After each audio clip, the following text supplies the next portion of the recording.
여러분 반갑습니다. 지난 시간에 성막을 통해서 보여주신 복음의 모형과 그림자를 말씀드렸는데요. 이 성막에는 하나님이 우리를 찾아오신 길을 보여주셨고, 이 성막을 통해서 하나님은 우리를 찾아온 길을 계시해 주셨고, 또한 이 길을 반대로 역순으로 나아가면 하나님을 만날 수 있다, 이렇게 말씀을 드렸는데요. 이 성막은 이스라엘 민족이 애굽을 나와서 가나안 땅 들어가기까지 광야를 통과하는 동안 이스라엘의 진 가운데 세워진 하나님의 거룩한 집이었습니다. 이 성막은 이스라엘 민족들이 첫째, 예배를 드리는 장소로 사용을 했고, 두 번째, 하나님이 그들을 만나주시는 성전으로서 사용되었고, 셋째, 이 성막은 행군할 때 그들을 인도하는, 앞서가는 인도자 역할을 하였습니다. 이 성막의 가장 중요한 부분은 장차 나타날 예수 그리스도 새 언약의 계시라는 것, 모형과 그림자라는 것, 이 부분이 가장 중요한 얘기입니다. 이 성막은 예수님의 사역의 형태, 이 땅에 오실 하나님의 아들이 어떠한 사역을 할 것인지 그 형태를 보여주셨고요. 또한 이 땅에 오셔서 십자가에서 이루시는 복음의 내용, 죽음과 장사와 부활을 사도 바울이 복음이라고 하는데, 이 복음의 내용을 계시해 주시는 그런 역할을 하는 것이 성막이에요. 오늘부터 성막을 통해서 계시하신 하나님의 뜻을 살펴보기로 하겠습니다. 이 성막은 새 언약 시대의 모형과 그림자다, 이렇게 말씀을 드렸어요. 그리고 이 성막으로 하나님께서는 새 언약 시대 성도들이 구원받는 모든 하나님께 나아가는 길을 보여주시고 계신다. 그래서 이것이 중요한 거예요. 반드시 이 길을 따라서 나아갈 때 하나님을 만날 수 있기 때문에 이 성막의 내용을 깊이 있게 공부하고 자세히 알고, 이 성막을 통해서 주시는 하나님의 이 말씀에 연합하는 삶, 이게 아니면 하나님 나라 갈 수가 없어요. 하나님 나라 가는 길은 예수님이 내가 길이요 진리요 생명이다, 이렇게 말씀하셨는데, 예수님을 따라가는 길은 성막을 통해서 보여주신 이것밖에 없거든요. 지금 저는 여기서 말씀을 전할 때 어떤 교파의 교리와 신학, 유전 이런 거 전하지 않습니다. 제가 만약에 그런 부분을 전한다고 하면 저는 제 양심상 하나님 앞에서 이 자리에 설 수가 없었을 거예요. 저는 오직 성경만을 전한다는 그런 사명으로 이 말씀을 전하고 있는데요. 여러분, 이 성막에 대한 우리를 찾아오시고 하나님을 찾아가는 길 정말 깊이 있게 이해하시고 이 가르침에 연합하시는 한 분 한 분이 되시기를 진정으로 간곡하게 저는 바라고 있습니다. 자, 성막에는요, 제일 끝부분에 지성소가 있습니다. 이 지성소는 하나님이 임재하시는 장소죠. 이 지성소 안에는 뭐가 있습니까? 딱 한 가지, 유일하게 궤가 있습니다. 성경에는 조각목으로 만들었다, 이렇게 얘기를 하고 있는데요. 조각목은 아카시아 나무를 얘기합니다. 그리고 겉과 속을 모두 순금으로 입혔습니다. 여러분, 지성소의 하나님의 궤가 크기가 얼마나 할 것 같아요? 여러분 생각해 보셨나요? 길이가 2.5규빗, 너비가 1.5규빗, 높이가 1.5규빗이에요.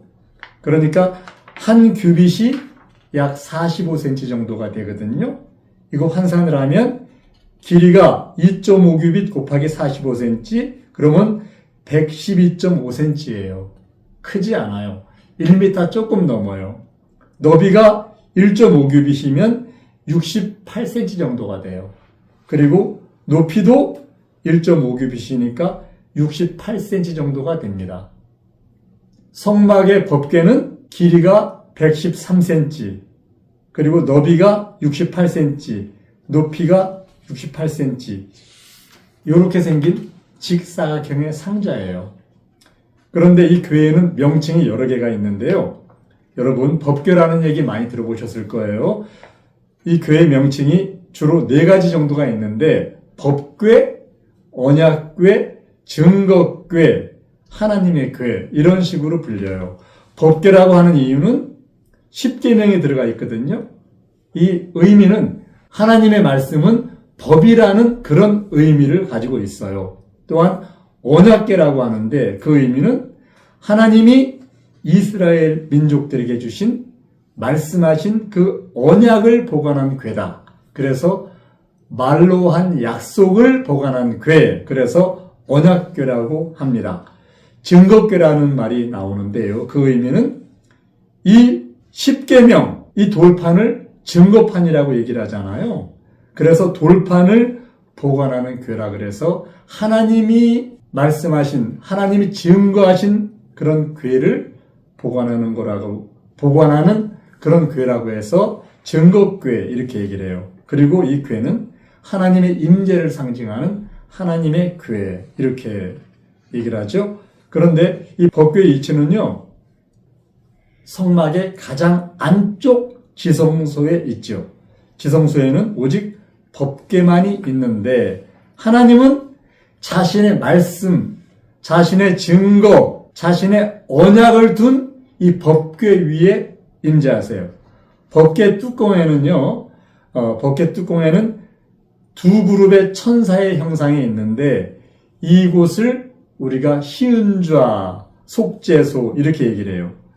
이곳을 바로 시은좌라고 하는 얘기는 은혜의 자리라고 하는 이유는 하나님이 여기에서 사람을 만나주세요. 그리고 또한 이곳에 1년에 한 번 대속죄일에 대제사장이 그곳에 피를 뿌리는데 그때 하나님이 이스라엘 모든 죄를 용서해 주세요. 그래서 이 시은자는 이 피를 뿌리는 공간, 여기는 은혜와 용서의 공간, 이렇게 우리가 알 수가 있어요. 출애굽기 25장 21절에 보면요, 속죄소를 궤 앞에 얹고 내가 네게 줄 증거판을 궤 속에 넣으라. 거기서 내가 너와 만나고 속죄소 위, 곧 증거궤 위에 있는 두 그룹 사이에서 내가 이스라엘 자손을 위하여 네게 명할 모든 일을 네게 이르리라. 이렇게 기록하고 있거든요. 그래서 이 속죄소, 여기에서 하나님은 대제사장을 만나서 친히 이스라엘 민족들에게 하실 말씀을 여기에서 명하셨습니다. 이 증거궤, 언약궤 안에는 3가지가 들어있는데요. 첫째는 10계명, 두 돌판이 들어있고, 그리고 두 번째 만나를 담은 금항아리가 있어요. 이 만나는 하늘에서 내려온 생명의 떡이었잖아요. 이 만나에는 깊은 의미가 있는데 모세 시대에는 하나님이 인간들이 먹고 생명을 유지하는 육신의 떡을 내려주셨어요. 그런데 새언약 시대에는 예수님이 나를 먹어라, 내가 하늘에서 내려온 떡이다, 이렇게 말씀하시거든요. 바로 새언약 시대의 떡은 예수님의 몸이 떡이에요. 지금 예수님은 이미 2000년 전에 이 땅을 왔다 가셨잖아요. 지금 우리는 신령한 예수님의 몸을 먹는 사람, 예수님의 몸은 이 땅에 오셔서 죽으시고 장사되시고 부활하셨잖아요. 죽으신 예수님, 부활하신 예수님, 장사되신 예수님을 내 안에 믿음으로 연합하는 게 그분의 몸을 먹는 거예요. 그래서 우리가 이 예수님이 주시는 떡, 이 떡을 먹지 않으면 살 수가 없어요. 요한복음 6장에는 내 살을 먹으면 산다, 이렇게 말씀하셨거든요.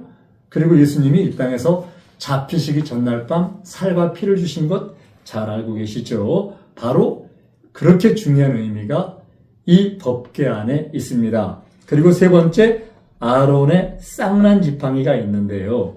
이것은 바로 하나님이 선택하신 그 제사장에 대한 권위를 보여주시는 그런 표징. 히브리서 9장에 보면 또 둘째 휘장 뒤에 있는 장막을 지성소라 일컫나니 금양로와 사면을 금으로 싼 언약궤가 있고 그 안에 만나를 담은 금항아리와 아론의 쌍난 지팡이와 언약의 비석들이 있고, 이렇게 히브리 기자는 지성소 안에 있는 언약궤 안에 세 가지가 있다, 이렇게 말씀을 하고 계세요. 법궤는 무엇을 상징합니까? 법궤는 이스라엘 신앙의 핵심을 상징합니다. 하나님의 임재를 상징하고요, 하나님의 언약의 말씀을 상징합니다. 그리고 이 법궤는 이스라엘 민족들이 이동할 때 항상 그들을 인도하는, 그들의 이스라엘 군대에 앞서가는 인도자였어요. 그리고 그들이 머물 때는 모든 진의 중심에 위치하는 하나님의 왕권의 상징이었어요. 그리고 무엇보다 중요한 것은 이 법궤의 상징은 1년에 한 번씩 대속죄일에 피를 뿌리는 속죄와 은혜를 상징하는 것이 바로 법궤가 갖고 있는 그런 상징성이었습니다. 이제 법궤에 대해서 중요한 사건들이 성경에 나오는데요. 이 법궤가 얼마나 강력한 하나님의 왕권을 갖고 있고 하나님을 상징하는 힘과 능력을 보여주는 건지, 가나안 땅을 들어갈 때 맨 앞에서 법궤가 이스라엘 민족들을 인도했습니다. 그래서 요단강에서 법궤가 멈췄을 때 위에서 내려오던 요단강 물이 멈춰서 홍해를 건너던 이스라엘 민족처럼 이 법궤가 요단강 가운데 섰을 때 그 물이 멈춰서 이스라엘 모든 민족들이 그 강을 건널 수가 있잖아요. 그리고 여리고성을 공략할 때도 이 법궤가 앞에서 행진했어요. 법궤는 하나님의 능력과 이스라엘을 대신해서 싸우시는 하나님의 힘을 보여주는 게 법궤였죠. 이제 이 법궤가 구약시대에 이스라엘 민족을 구원하는 역할을 했는데, 이 법궤가 이제 모형과 그림자로 새 언약 시대에도 우리에게 미치는 영향이 있어요. 영향이 있는데, 이 법궤 위 시운자에서 하나님은 1년에 한 번씩 이스라엘 민족들의 죄를 사해 주셨거든요. 신약에서의 법궤의 의미는 예수님이 법궤 역할을 하세요. 우리의 죄를 사해 주시는 시은주와 속죄소의 역할을 하시는 분이 바로 예수님이세요. 구약시대에는 매년 속죄 제물로 피를 뿌렸잖아요. 그런데 예수님이 이 땅에 오셔서 단번에 자신을 들이심으로 영원한 속죄를 이루셨어요. 그분이 바로 하나님과 우리를 화목하게 하는 화목 제물이셨던 거예요. 그래서 구약의 속죄소는 예수님으로 인해서 완성됩니다. 이제는 더 이상 제사를 지낼 필요가 없어요. 피제사는 예수님 한 분으로 완성됩니다. 우리가 바로 잡히시기 전날 밤에 주신 그 살과 피를 마실 때 그 예수님이 단번에 이루신 그 속죄 은혜가 우리에게도 있어서 우리도 영원한 속죄를 이루시는 거예요. 여러분, 이 은혜에 들어가시기를 간곡히 부탁을 드립니다. 성경대로